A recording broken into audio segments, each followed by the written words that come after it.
Hi, good afternoon, Leo. This read is for you guys. Welcome to my channel. My name is Madeline Parker, and this is a tarot astro study for the energies of June 2020 for the astrological sign of Leo. And I like to think that these reads pertain to whatever sign you hold, whatever planet you hold in that sign, whatever house the sign covers, your sun, your moon, most importantly for your ascendant, because I align my notes to the ascendant. And so June 2020 is interesting because we have two eclipses.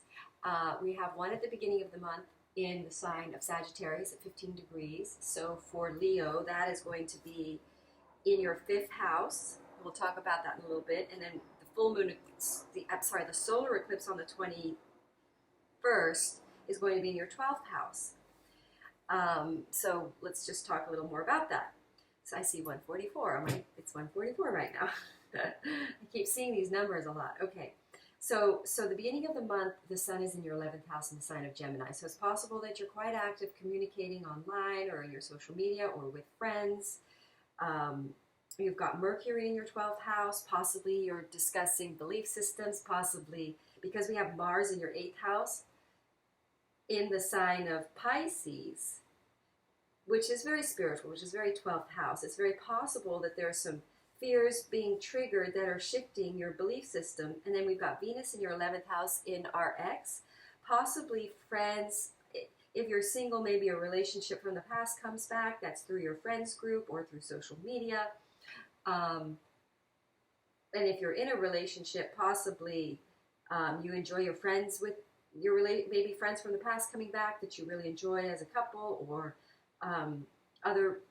Venus can represent relationships in general, and other can represent finances and things of pleasure. And so in your 11th house, so possibly experiencing all things Venetian through social media, through your tribe.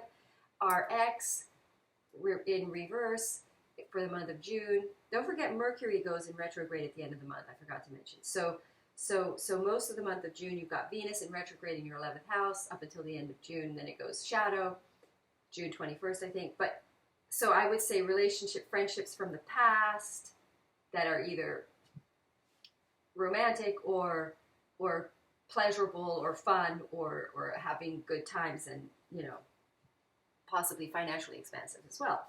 And then we've got your Mars in the 8th house in the sign of Pisces. Pisces is a very watery energy, so that calms the Mars energy down. But in your 8th house, I would say you're probably activating some triggers that create anger that are possibly fear-based. But in the sign of Pisces, maybe you're gaining a clearer vision around this.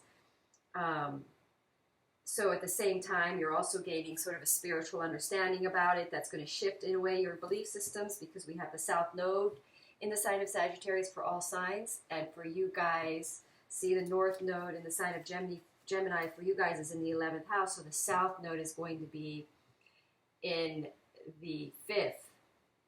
So possible shifting in beliefs around friendships and romances and creative projects. But we'll talk more about that in a minute. So let's go back to Jupiter in your 6th house retrograde. Again, day-to-day habits of living for your health that are beneficial. So there's sort of you're more in the light about that are for your better good on a day-to-day basis. Or it could be jobs from the past coming back that alter your day-to-day routine from, that you're going to pick back up because they're really for yours and all's highest good. We have Saturn in retrograde in your 7th house, Leo. So that's going to be relationship contracts coming back, committing for the long haul. And then we've got Neptune, Uranus in your 10th house, finances, expansion through Taurus, your career, through social media, because Uranus is the planet of the 11th house, which involves the tribe, sudden fame, sudden radical shifts and changes, and so that's in your 10th house. So career, because we're shifting these belief systems. In your 6th house, it's possible you have radical shifts in your career, but they are financially very strong. And it's going to involve social media or the tribe or the 11th house. And we have Neptune in your 8th house. In Pisces, again, you're facing some fears, deep clearing, again, spiritual, because it's in Pisces. So I'd say you're channeling or getting knowledge and clearing some deep fears that weren't maybe so clear. Neptune's very foggy. Then we have Pluto in your 6th house in retrograde. Your soul, your how you want to live on a day-to-day basis is becoming very is showing itself to you. You want to change your life so it's more soulfully on a day-to-day, because it might even involve changing jobs because it's in your 6th house. So it's also about your health, your mental health, your spiritual health, because that's in the sign of Capricorn. So that again could also be work related, because Capricorn, but also structures, routine that lasts the long haul. And then your North Node in the 11th house, so you're releasing, so you're kind of being pushed to sort of go out more into social media and take yourself and what you have to offer in the world through social media more. And then we've got the first eclipse in your 5th house, so possible relationship changes or possible relationship ignitions, or because the new moon, that's the solar, that's the eclipse, one of the eclipses, full moon eclipse, and the other one is a solar eclipse. Full moon, solar eclipse. So that new moon eclipse in your 5th house, in the fiery sign of Sagittarius, is a creative, maybe some big inspiring project comes into ignition, or you release one so you can start another one, but it could involve a creative relationship, because 5th house is relationships, right? And then the 12th house, you're going to have this eclipse. So that's going to be possibly things happening that take you to the culmination, because this is the last eclipse in that series, that a new belief system that's been in the developing is sort of becomes more fermented and firm in your psyche. You become more in alignment with that you see it. You become more like, this is who you are now kind of way. So let's have a look and see how the cards want to talk about all of this. And let's go ahead and pull the cards. So calling in highs, guides, and angels, and in the light angels for the sign of Leo, please. All right, let's have a look and see for the month of June 2020. Leo is the 5th house. 1, 2, 3, 5. That's okay. So we did say we had something for you guys in the 7th house, right? Just let's look at that. That was Saturn in your 7th. So here we come out with a relationship card right at the beginning, and we have divine mate. So if you are single, this does look like this will activate a relationship. If you are not single and you are in relationship with your twin flame or your mate, your divine mate, I'd say this looks like wow, like things really progressing on a financial level in a way that brings you guys opulence. This is a very abundant read. Look at that, Wheel of Fortune. So let's go ahead and jump in here. We get the Two of Cups right here off the bat, out of the run.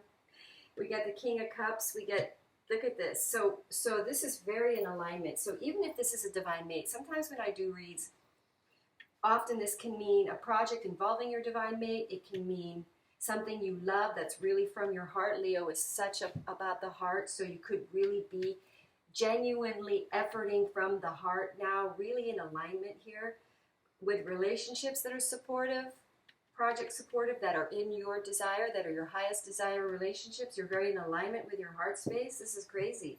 Then we get a new financial opportunity that brings you really, really big finances, you know. This is the Moon card. It might even trigger your fears of abilities, in your abilities to handle this in the long haul. But this is going to come in for the long haul, this period.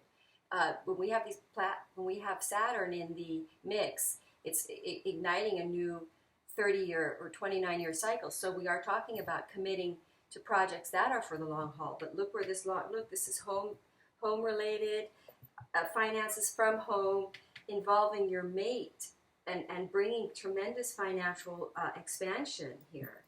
This is a really good read. So this 8th house planets, that's a lot to do with the 8th house. Didn't we say do we have Jupiter in the 8th house? We have Jupiter in your 6th house. What did we say we had in the 8th? We have Neptune in the 8th. We have Mars in your 8th house. So you could get loans. Mars is making you very active, possibly financially very motivated. But also we've got, what else do we have in the 8th house? But then we have this new moon hitting, we've got this first eclipse in the creative house, which is actually in your 5th house. That's the Leo house. So very creative project here. Now, if this is a boss or a divine mate, if you're a feminine Leo, or if you're masculine Leo, it feels as though things that have been blocked because people have been possibly critical of you or that you've disappointed, you're going to realize, look at this can make money. So there's, gosh, it's so exciting, I don't even know where to begin. So basically what I'm seeing, because we have this 8th house in Mars and we have this 8th house in Neptune, which is foggy, there's clarity here coming through about your fears and how you block and how you were afraid to disappoint, because Leo are so proud, they love who they are, they're very proud. It's kind of like Virgo. They can kind of pull themselves apart for failing. They don't want to disappoint, right? So look at that. You have this fear of disappointing, which is bringing you, which is being figured out, which is being cleared, and you now realize, because this is you're aligning here, because you're aligning so much with what you truly desire to do, and you really have clarity that the fears are blocking you.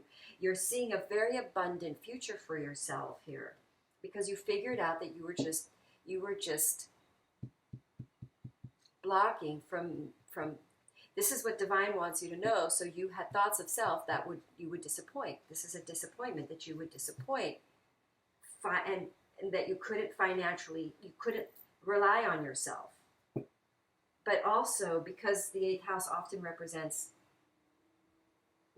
fears that there's no divine, that we aren't going to survive, that our survival is not assured. We seek security with these fears. This read is definitely you see your fate and how good it is, and you're aligning in with something so creatively inspiring and abundant for yourself, that your fears are diminishing in the energy of doing what you love. It's sort of shallowing, it's sort of dimming out the fears. And you're becoming very much financially in alignment here. Things are beginning. You're going to see that where you are right now, becoming very financially independent, is now going to look at that. 2 cards that indicate financial independence. That's the 6th house. These are Virgo energies. So you have this eclipse in your. Let's see, what do we have? We have Pluto, Jupiter in your 6th house. So these Virgo energies lighting up your path here to a lot of abundance. This is a very abundant read. That there's no other way to say it. Plus, you're really in alignment. You're working with your abundant mate, creating a very, very abundant future. Destined, divine is leading you because your heart aligned. So let's have a look and see what other good news is in store for you guys. You just have some more fears to break through, I guess, a little bit more work to do. Let's see, in the sense that there's a divine, because this is, look, be bold and make the first move, cardinal moon. So these are big shift and changes that require courage. Leo has to have this courage. You're Leo, you can have the courage. So you're figuring this out. You're going to be courageous, Leo.